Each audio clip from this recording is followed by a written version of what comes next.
Am I gonna shoot at 3200, 4000, 6400 ISO in the middle of the day? Hey guys, welcome to the channel. Today I want to get into something a little bit different. Obviously I'm recording indoors. I want to do a little bit more talking head videos. So I want to talk to you guys not about super technical things, but more about practical things. So today's topic is going to be about ISO and how you should not be afraid of shooting at very high ISOs. And although that's a very technical term and a very technical topic, I'm not going to go into shooting a chart and showing you guys 100 ISO versus 12,800 ISO and what that looks like and what this does. And what I want to show you guys is, if you're a professional, if you want to become a professional, if you're doing this as an advanced hobbyist, let's call it that way, what approach would you or should you take as far as how much you can push your camera's ISO?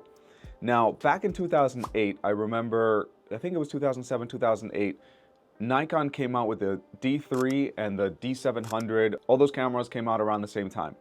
And I remember the game-changing thing about those cameras were how great they performed in low light.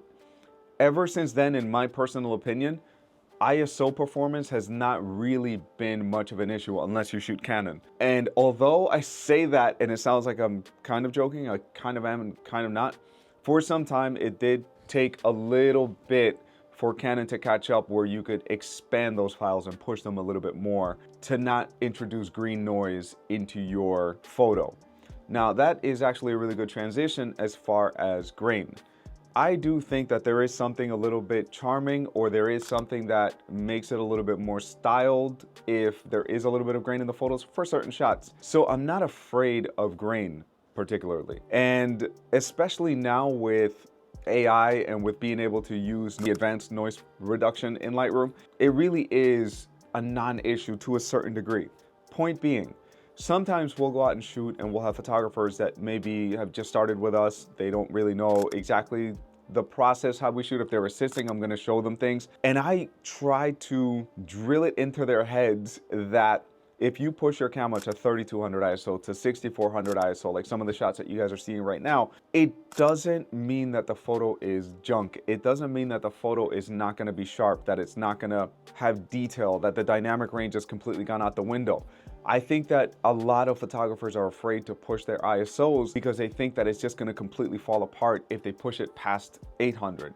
Past 1600. I've seen photographers that are shooting at 800, 500, 400 ISO at the reception, and I'm like, dude, bump that thing up. Like, don't worry, it's not going to turn your photos into absolute grainy junk. A lot of the reception photos that we shoot at 3200 ISO, we shoot at 6400 ISO, because I know that the quality is there with these newer cameras. The main point of this video is, don't be afraid to push your ISO.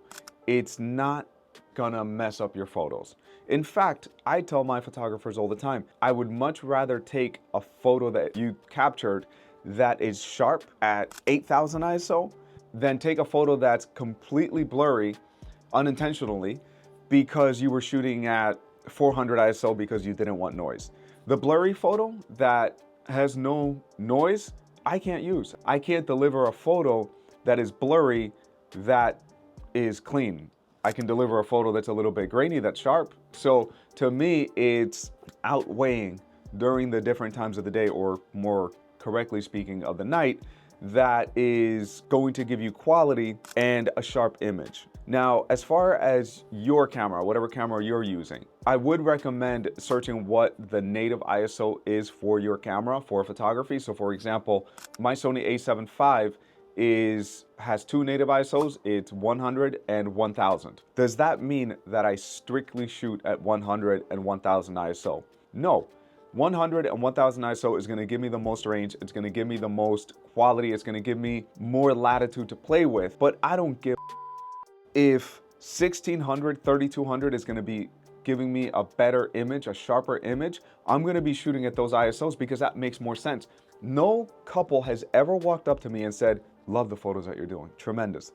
Hey, what ISO are you shooting at? They don't give a What they care about is that you capture their photos, you capture their moments. That's what they care about. And if that's what you care about as a photographer, then forget about being so hung up on shooting at the lowest ISO possible. Now, am I gonna shoot at 3200, 4000, 6400 ISO in the middle of the day for no reason? Absolutely not. I'm not saying go out there and shoot at 1000 ISO when you don't need to, but if you need to shoot at high ISOs, there are some photos you guys are seeing right now. I think we shot them at 8000 ISO because I wanted to shoot at f11 because I wanted the starbursts from the spotlights, and at f2.8, obviously they look more like orbs, like kind of like what you're seeing back here. So I wanted to shoot those at a higher f-stop, and the only way I was gonna be able to do that was by raising my ISO. Was I concerned about noise? A little bit. I did think about it the first time. Then I went home and I edited the photos and I went, Jesus Christ, this is completely usable. On top of that, guys, try to remember, I would say 9 out of 10, but probably 10 out of 10 of your couples are gonna be looking at their photos on a phone. They're not expanding these photos to a huge degree. I have a 27-inch monitor behind me, and even there it looks clean. Here's another thing that I've learned through experience and testing things out. 2008, 2009, I remember I was in college and I printed out a photo from a D700. It was 4000 ISO, and I remember it looked a little noisy on the screen. I don't remember doing any noise reduction or correction. I printed out an 8 by 10 inch print, which is a sizable print.